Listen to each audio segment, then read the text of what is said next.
सुंदरपुर गांव में लोग खुशी से रहते थे, लेकिन कुछ दिनों से गांव में अजीब घटनाएं होने लगी थीं। रात को लोगों के गायब होने की खबरें फैल रही थीं। माँ, गांव में सब लोग इतने डरे हुए क्यों हैं? बेटा, कहते हैं रात को कोई रहस्यमयी औरत गांव में घूमती है।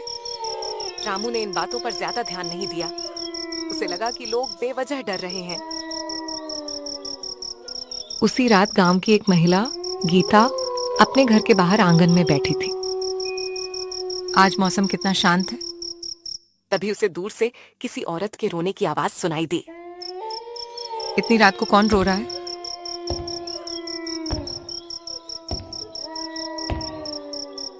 ने लगी। तभी अंधेरे में उसे सफेद कपड़ों में एक औरत दिखाई दी।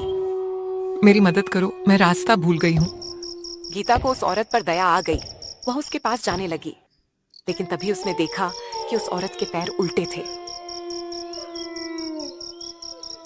तब तुम कौन हो? औरत जोर जोर से हंसने लगी।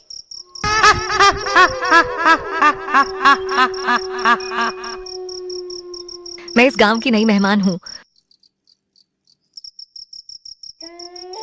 डर के मारे गीता भागी और अपने घर में छिप गई।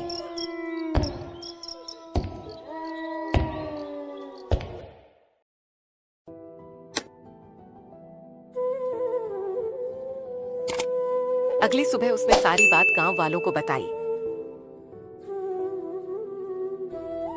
अब रात को कोई भी अकेला घर से बाहर नहीं निकलेगा।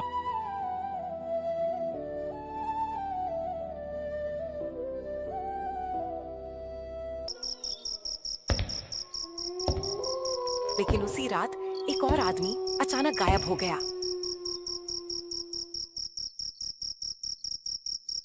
माँ, आखिर ये सब कौन कर रहा है? लोग कहते हैं कि चुड़ैल गांव में घूम रही है।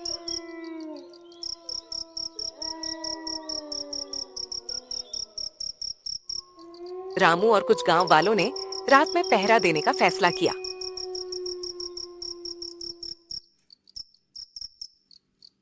आधी रात को ठंडी हवा चलने लगी। अचानक दूर से सफेद साया दिखाई दिया। वो देखो, कोई आ रहा है। साया धीरे धीरे करीब आने लगा। तुम लोग मुझे रोक नहीं सकते। उसकी डरावनी हंसी पूरे गांव में गूंज उठी।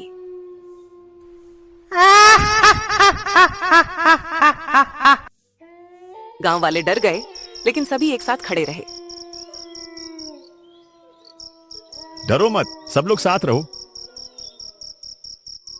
इतने लोगों को एक साथ देखकर वह रहस्यमयी औरत पीछे हटने लगी। मैं फिर लौट कर आऊंगी, यह कहकर वह अंधेरे में गायब हो गई। अब हमें हमेशा एक दूसरे का साथ देना होगा। उस रात के बाद गांव वाले कभी अकेले नहीं रहे। कहते हैं कि आज भी कुछ लोगों को दूर से एक रहस्यमयी हंसी सुनाई देती है, लेकिन कोई नहीं जानता कि वह सचमुच चुड़ैल थी या सिर्फ एक रहस्य।